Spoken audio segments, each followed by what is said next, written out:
শনিবার সকাল থেকে অবিরাম বর্ষণে তেলিয়ামুড়া মহকুমার অন্তর্গত মুঙ্গিয়াকামি এলাকার ৩৫ মাইল ও ৪৪ মাইল এলাকায় জাতীয় সড়কের উপর বড়সড় ধস পড়ে স্তব্ধ যান চলাচল।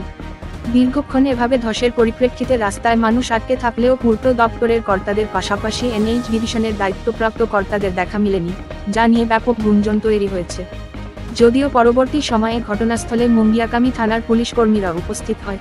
এর কিছুক্ষণ পর জেসিবি দিয়ে ধস সরানো হলে স্বাভাবিক হয় যান চলাচল, প্রায় ২ থেকে আড়াই ঘন্টা পর। এভাবে বর্ষাজনিত কারণে জাতীয় সড়কের মতো গুরুত্বপূর্ণ সড়কে ধস পড়ার পরিপ্রেক্ষিতে দীর্ঘক্ষণ যানবাহন বন্ধ থাকার পরিপ্রেক্ষিতে নিশ্চিতভাবে সাধারণ মানুষকে ব্যাপকভাবে ভোগান্তির শিকার যেমন হতে হয়েছে, ঠিক এর পাশাপাশি পূর্ত দপ্তর থেকে শুরু করে এনএইচ ডিভিশনের কর্তাদের ভূমিকা নিয়ে ব্যাপক প্রশ্নচিহ্ন তৈরি হয়েছে।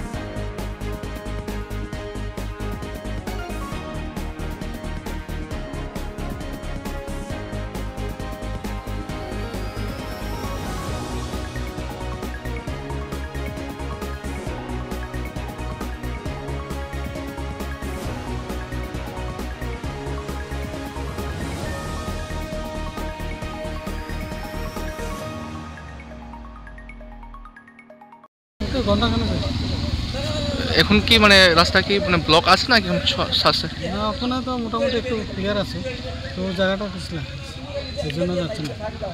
কোন এলাকা এটা? এটা ৩৬ মাইল। ৩৬ mile Mungiakami PS.